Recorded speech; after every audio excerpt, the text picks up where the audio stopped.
Okay, I've got a question. What do New England antiquing, A Christmas Carousel, and Kathie Lee Gifford have in common? Well, somehow, believe it or not, they're all key plot points in 2018's A Godwink Christmas. We've got a lot to talk about, Josh. We do, Jennifer. We'll unwrap it all on this episode of Do You Watch What I Watch? Curtain up and we see some really beautiful New England scenery, and Kathie Lee Gifford gives us a voiceover in which she provides us the definition of a Godwink. Then, boom, we're in St. Louis. In the hustle and bustle of the holiday season, we see our female lead here, Kimberly Sustad. You know we love her, as Paula. Not worthy, Kimberly Sustad. We're not worthy. Not worthy. And she's playing Paula here, and she's snapping pictures of a commercial space for rent. Paula is an antique expert. So think one of those people like on Antiques Roadshow who provides analysis of the stuff that people show to determine if it's actually worth anything. Anyway, she really wants to open her own antique shop, presumably there in St. Louis. Now, Aunt Jane, that's Kathie Lee Gifford, and she calls Paula from a Christmas tree adorned boardwalk in Nantucket with an invitation to visit. Now, Paula says she'll have to check with Daniel. We don't yet know who Daniel is, but we meet Daniel pretty quickly. We learn he's a hotshot prosecutor in the big city, and he's super hesitant to make the trip to New England because of work. There's going to be a theme here around work with him that we just need to remember. He's also hesitant about Paula's dream of an antique shop, so clearly we get from go that it's not going to work out for them. What was your first impression of Daniel, Jennifer? Go.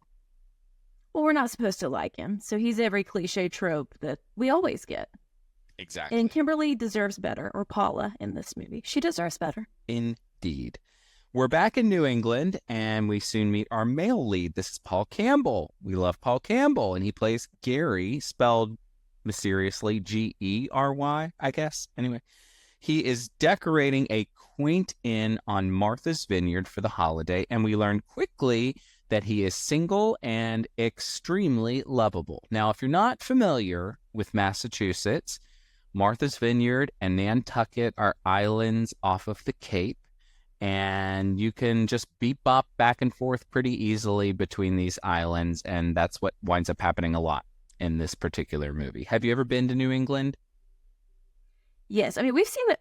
Is this like our third New England? Yeah, there's a lot of this. Right on them. Yes, I spent about 12 hours in Martha's Vineyard once. It was heavenly. Yeah. There's a few of us there. We rented a Jeep and jeeped around the island, went to some lighthouses. It was pouring rain. I went into a Martha's Vineyard gift shop, bought an overpriced Martha's Vineyard raincoat, came outside, and it had stopped raining. So then I had to just carry it around the rest of the day. But I still have it. Because memories to give it up, yes, but no, I love it. It's beautiful. It's absolutely lovely. Yeah. Yes. Back in St. Louis, out of nowhere, presumably, Daniel proposes marriage to Paula. Yeah, what? And she offers a lukewarm, if there ever was a lukewarm, yes. They immediately have tension when they chat about which house they'll call home later that night, which seems a bit sudden to be having that conversation. And it's clear that this is not going to work. She calls her aunt, and immediately she breaks down in tears, and not happy tears here. So Paula is going to hop on a plane back to New England to sort it all out with her aunt. Back in Martha's Vineyard, meantime, Gary greets some guests and finds out some cargo that he needs for the inn has arrived, so he jets off to the airport where, what do you know, here comes Paula. She has arrived, and Paula sees a sign, for something called the Cherub Christmas Festival, and Gary talks it up big time. She's like, sure, sounds like fun, but I won't be here, okay, bye. And I thought, well, if this is going to be the meet cute, that was kind of a lame little meet cute. I was like, why did we even bother with that? It was sort of a little bit of a letdown for me. What about you? Yeah, there weren't many sparks sparking in the beginning at all. No, but we get chances for sparks because Paula grabs a cab to go do some antiquing, but it turns out the cab is dead.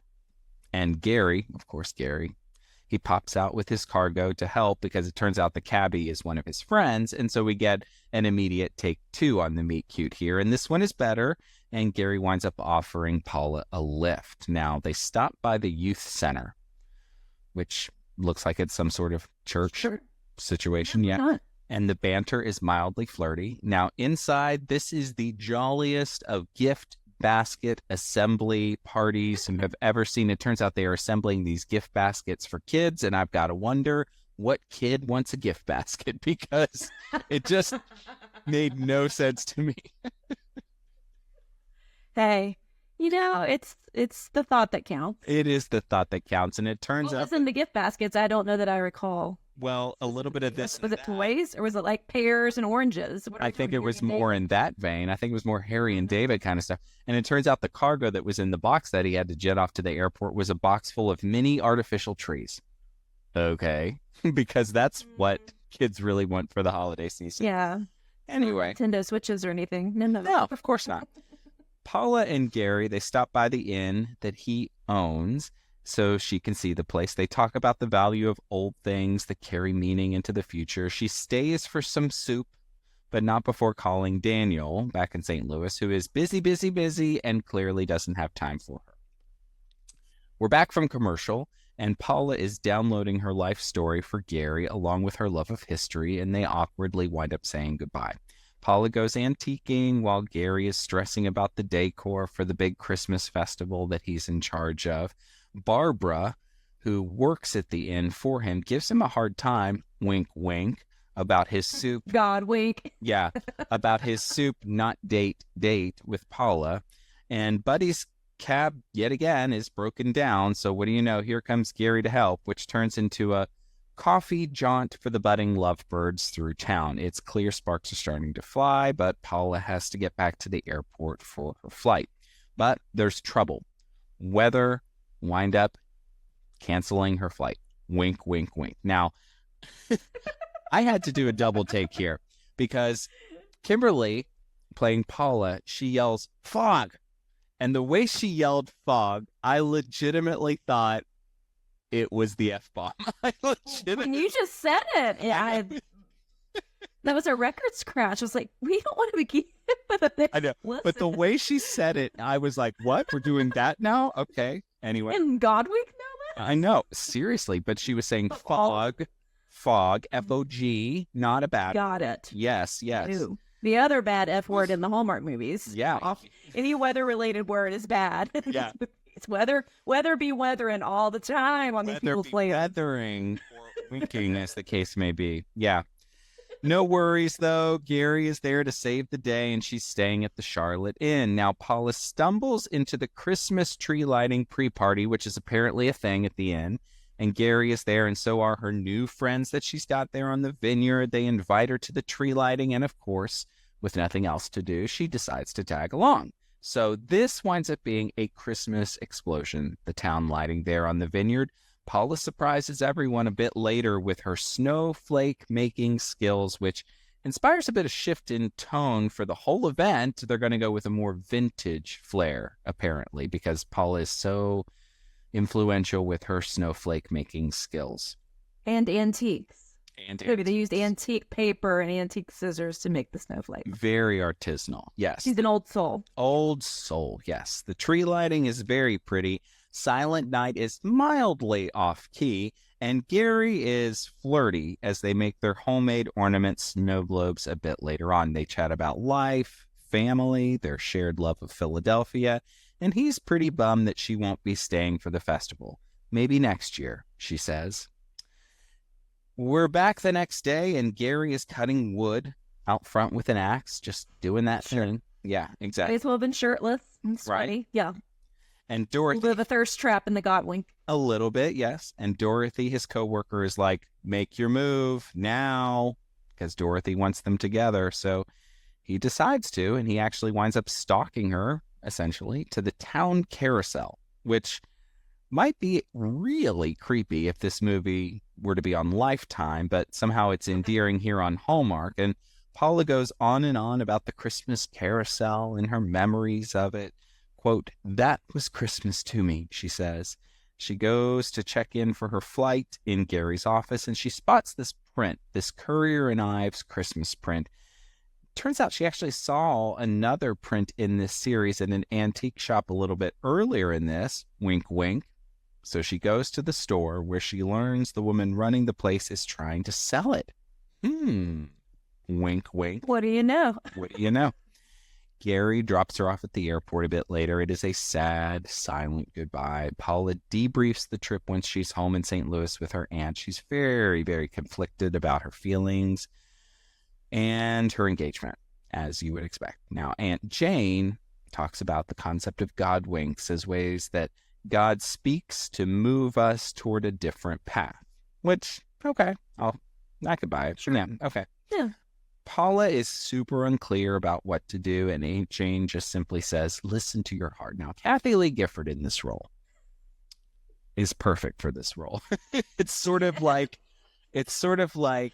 She was made for this role. very much. It's sort of like Jesus light, like like very sort of in God we trust, just very like cultural, yes. Chicken soup for the soul. Yeah. Yes. Just you need to pray harder if you've had a bad day, all that kind of Very much. Just feel like it would be. This aunt probably has like live, laugh, love posters all over her house. All over the place, yes. Every cliche from Kirkland. Every Kirkland's cliche. It is very bumper sticker. Yes, very much that. And we were in Jesus, by the way. We are not making Yes, no, certainly not. We love the Lord. Please don't add us. Yes. No, we love God. I don't really get God winks. If God needs my attention, he better pick me up and like move me physically Right. or smack me in the face. Like, you need to God listen. slaps. Yeah, God slaps. God wallops. The Rock and Roll 2024 series. God slaps. Da-da-da-da-da-da-da.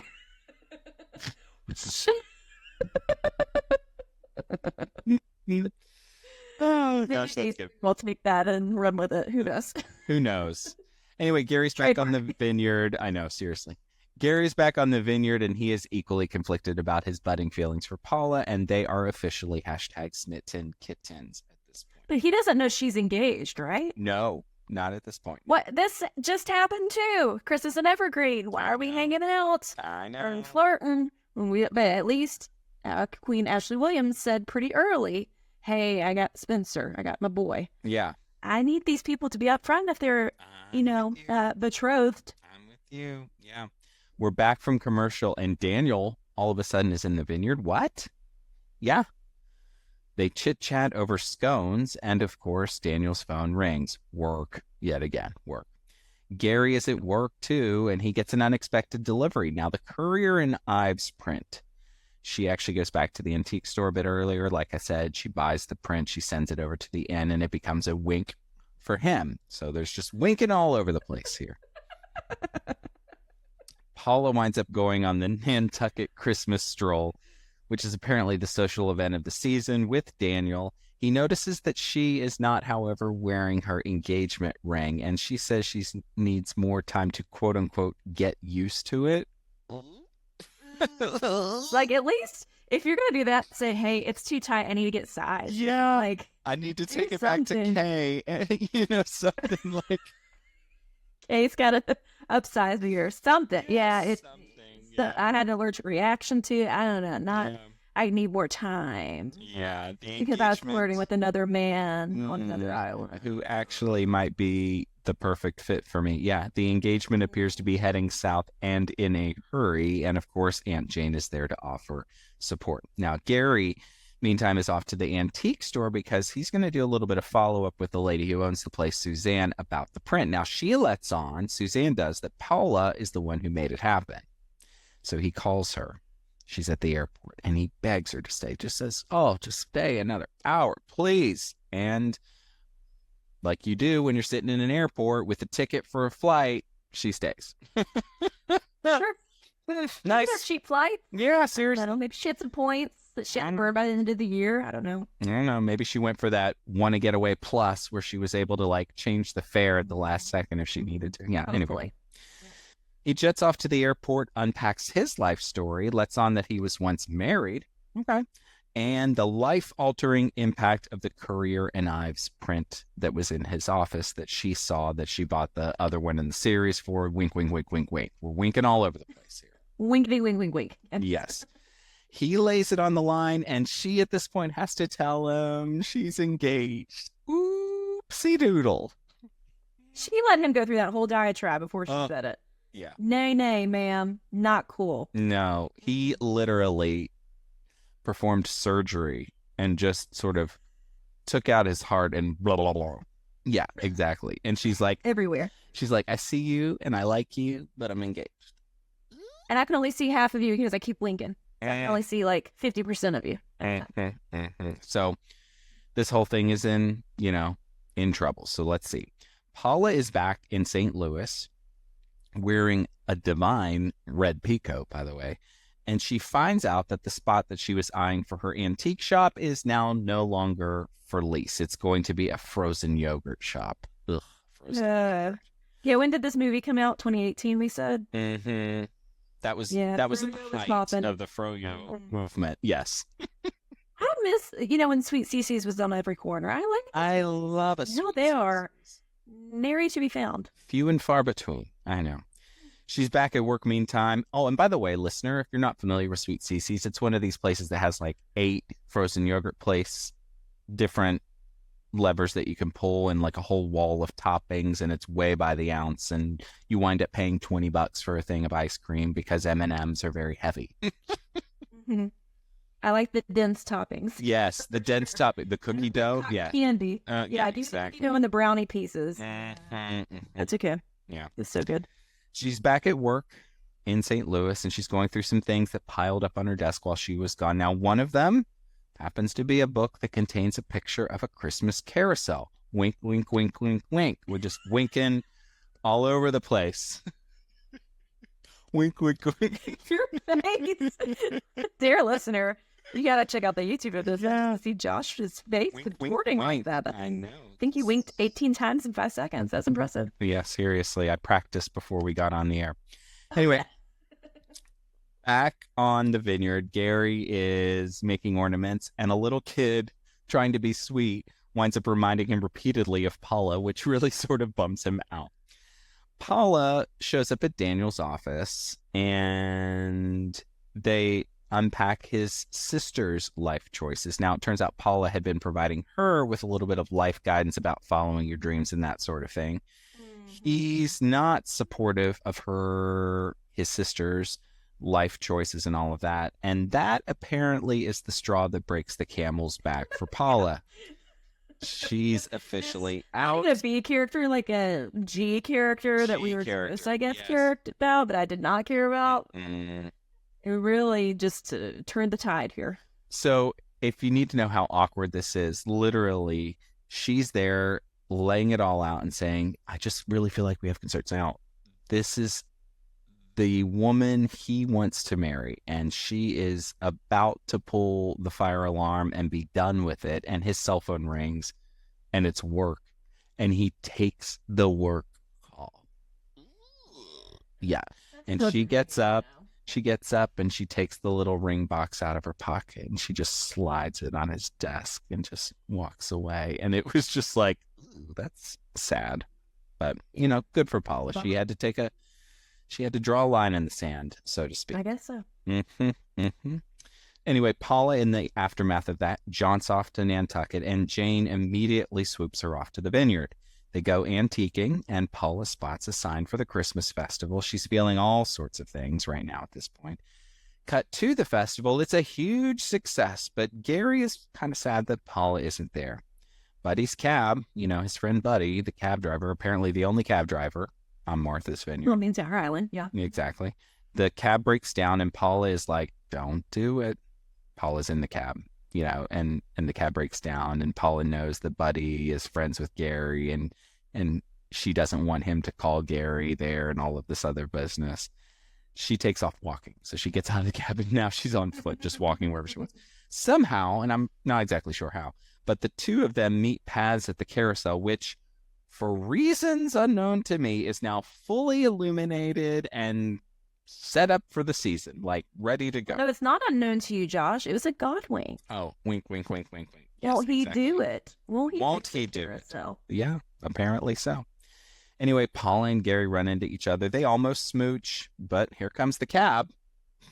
Again, rolls up, and we learn that Jane, Dorothy, and Buddy were all in on it to nudge along the Godwinks. So the Godwinks are great, but not enough.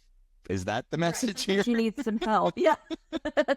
God be winking, but he don't know how to use a hammer and rewire some fuses. We need some physical manual labor in addition to the winks. I appreciate the sentiment, but at the same time, it's like, if God is enough, then isn't God enough? Well, God uses people, I believe, to help us in life, in our community, and, here, that, and the other. Yeah. Yeah. Anyway. I know, it was weird. Yeah. Jane utters the breathiest of Merry Christmases. I thought it was just funny. Merry Christmas was the way she said it. Yeah. The Reach just comes out of the bushes. I know. Reach. Here comes Reach. Lord rest his soul. Honestly.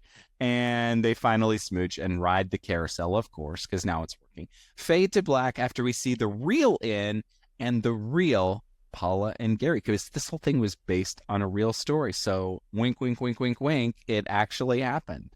Well, a version of it actually happened. Okay, it is time for our gold or coal segment. If you're new to the pod, Josh and I each bring 3 gifts to the pod. If there is more gold, we're going to call it a coinky dink. If there is more coal, it's bad luck all around. And if it's a tie, it's just a meh. Merry Christmas. I gotta tell you, I don't think I've ever seen the word coinky dink written out in my entire life. If you knew how much stress I had trying to figure out how to spell coinky dink. I got it. I'm picking it up right down. I like it. Yeah.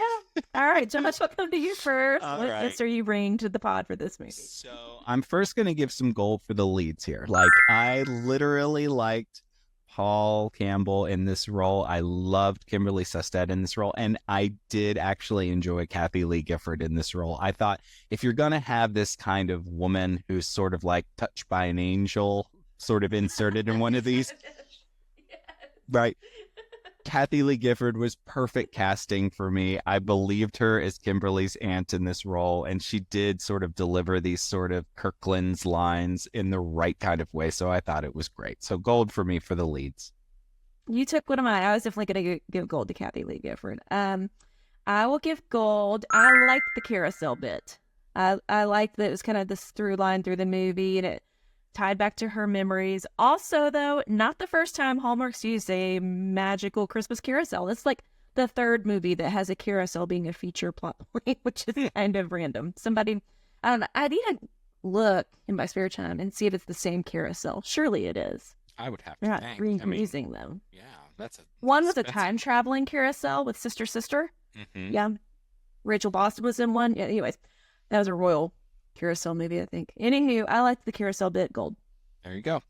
I'm going to give some gold. This was heartfelt through and through. Like, I just felt there was a warmth to it through and through. I liked that both characters sort of had complex backgrounds, and I kind of bought the development of their relationship. And, I liked that it required both of them to kind of move past their past, right? And so I thought it was good to that effect. So it felt heartfelt, and it gave me a good dose of the warm and fuzzy. So some gold for me.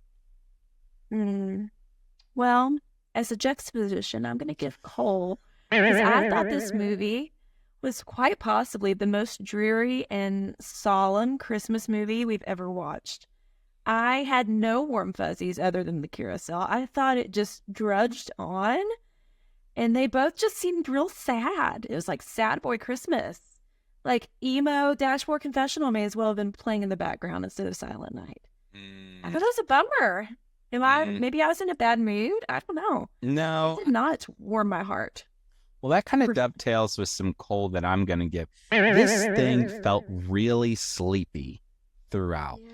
Like, there are so many really slow conversations in this thing. It just very slow, very deliberate. And maybe that's sort of what you're picking up on in terms of it just kind of feeling sleepy. But I just kind of kept myself kept catching myself like looking at my watch, like this scene has lasted 19 minutes at this point, right? Like it just sort of felt like some of these moments were way too slow for me. But Yeah, it was like a sloth was in charge. yeah, something like that. So, little coal for me. I'm gonna give some coal. I love Kimberly Sested and Paul Campbell. I did not think they had good chemistry at all. I saw zero sparks. Maybe it's me, because people love this movie, and I love them. But I did not think that they had good chemistry at all. I did not see this working out. I saw them as friends and friends only. I could see that. Yeah. Yeah. Well, you don't have to agree. I mean, No. You saw those sparks. And I saw some sparks. I Yeah. saw the sparks. Yeah. And it opened up my eyes. I saw the sparks. Wink, wink. Yeah. Wink, So I saw a little bit of that, but not the strongest romantic relationship in one of these at all. Yeah. Maybe No. because it's sleepy. They just weren't. That could be it. Yeah. Super passionate.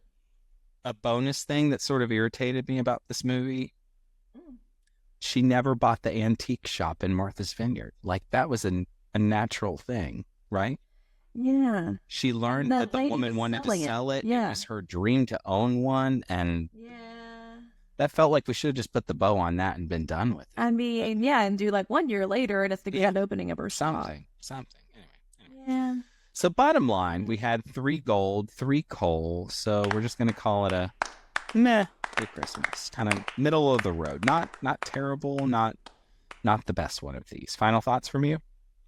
It bummed me out. Yeah. And it bummed me out that it bummed me out because I was excited to see them together. But I've seen it when they did Christmas in Starlight, far and above better chemistry. Mm-hmm. Maybe we'll talk about it sometime. But and maybe I shouldn't compare the two. It did bum me out. I was pleasantly surprised by Kathie Lee Gifford. She was actually very charming in this movie. Yeah, I thought so too. So some high points, some low points down the middle of the road, and that's why we call it a Merry Christmas. And that, friends, is another episode of Do You Watch What I Watch? Special thanks to Nick Schwartz for writing our amazing theme song, and of course to all of you for taking the time to listen and watch. If you like our podcast, we would love if you left a review, subscribe, tell a friend. We're on Facebook and Instagram. Give us a follow, leave a comment.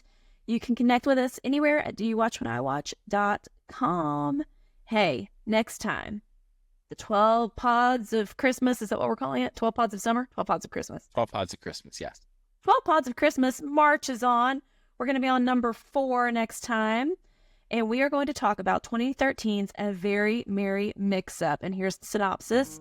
Alice is set to meet her future in-laws for the first time. But things don't go according to plan, ... I've seen this movie already. It's so much more than that synopsis, so you'll have to tune in. It is bonkers. Come along for the ride. And until then, may your days be merry and bright. We'll see you soon.